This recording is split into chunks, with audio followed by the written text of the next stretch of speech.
Hey there, fellow fantasy football fanatics. Welcome back to FPL Buds, your ultimate destination for all things Fantasy Premier League. I'm your host, Mr. Goat, and I'm thrilled to have you join us for another exciting episode. Get ready to dive deep into the world of FPL as we dissect the upcoming Gameweek 33, pinpoint those players to watch, strategize on the perfect captaincy pick, and fine-tune team for Gameweek 33. So let's get it started. To start today's episode, let's talk about players to watch for upcoming game week. My first pick for this week is Brentford midfielder Bryan Mbeumo. Mbeumo is finally back to his full fitness and started 85 minutes in his last match against Aston Villa. He immediately made an impact with a goal in that game. The main reason to target Mbeumo is Brentford's incredible run of upcoming fixtures. They play Sheffield United, Luton Town and Everton in the next 3 fixtures.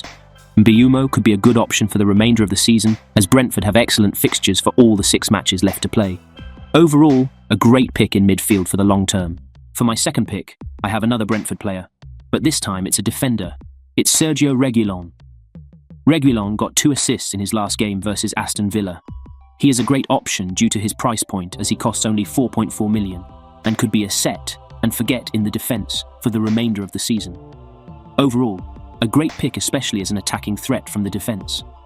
For my third pick, I have an informed midfielder from Liverpool, Luis Diaz. Diaz has been in a terrific run of form lately. In his last 3 games, Diaz has 2 goals and an assist to his name. Diaz plays Crystal Palace next and has a double game week in 34, where he faces Fulham and Everton. Overall, Diaz is a great option to pair with Mohamed Salah. Diaz is also relatively low owned by managers and could be a good alternative pick in your mini leagues. My fourth pick is Manchester United midfielder Alejandro Garnacho. Garnacho comes in at a fantastic price point of 4.9 million. Garnacho has a great run of fixtures as he faces Bournemouth, Sheffield and Burnley in the next 3 fixtures. He could be a great enabler in midfield. Overall, Garnacho could be a great replacement for Son or Foden, especially Foden, who limped out injured from the midweek Champions League game. For my 5th pick, I have a risky pick for managers who do not have anything to lose, and budget is not an issue. I am picking Kevin De Bruyne as a punt for a few weeks, as he did not feature in the midweek tie versus Real Madrid. De Bruyne is a risky pick, but faces Luton Town next, against whom he has 4 assists in a single game this season. This is for managers who are behind in ranks and are willing to gamble for some big upside. Finally, for my last pick, I have Wolves forward Cunha. Cunha is a risky pick too. I have suggested a few risky picks here because we do not have much game weeks left to make rank gains, so going all in on these players could be a huge boost, as Cunha is only 2.7% owned. Cunha plays Nottingham Forest next, and then has a double game week versus Arsenal and Bournemouth in 34. Overall, Cunha is a great differential pick for the remainder of the season, especially if he can emulate his form from the first half of the season. Now let's talk about some captaincy options for Game Week 33. For my first pick for captaincy, I have Erling Haaland as he plays Luton Town next. He has scored 4 goals against Luton Town this season. That alone should be a good enough reason to hand him the armband. Although one thing to be cautious about is that Haaland is a massive rotation risk, as he was benched in Game Week 32. So, if you are planning to go for Haaland, make sure a strong option in vice captaincy is locked in as well.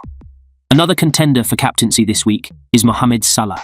Salah has been one of the most consistent players in the game for a long time now. He plays Crystal Palace at Anfield next.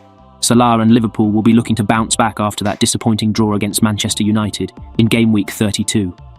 Overall, Salah at home is always a great shout for captaincy. My final pick for captaincy this week is an informed Chelsea player, Cole Palmer.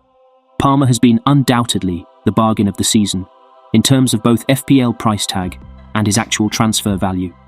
Palmer plays Everton at home next. Chelsea desperately need to get back on winning ways if they want any chance for a European spot. Palmer is on penalties and is involved in almost all the attacking threat for Chelsea. Overall, a great shout for captaincy this week. Last week, I had a below-average score of 55. My front line of strikers were terrible. Overall, a week to forget. I have 1 free transfer left, which I will be using, as I will be free hitting in Game Week 34, and do not want to roll over a transfer for next week.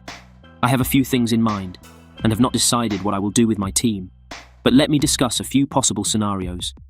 I am planning to strengthen my midfield by selling Ross Barkley. One option I'm considering is Luis Diaz, as he is in excellent form and has great upcoming fixtures to back up the form. Another option in my mind is Arsenal's breakout star Kai Havertz, who has 3 14-point returns in his last 6 games.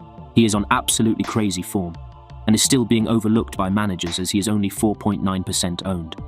Havertz faces a Villa side, who are themselves struggling to keep clean sheets. The only thing that worries me about Havertz is the risk of rotation, as he has Jesus and other Arsenal players as competition for the starting 11. So, from these two options I will be making a decision closer to the deadline. To find out what transfers I decided to make, follow me on Twitter and Instagram at FPL Buds 23. And that's a wrap for today's episode of FPL Buds. I hope you've enjoyed our insights and analysis to help you conquer Gameweek 33 in style. Remember to like, share and subscribe to stay updated on all things FPL. Until next time, may your arrows be green, your captains deliver big, and your bench remain strong. This is Mr. Goat signing off. Stay classy, FPL managers.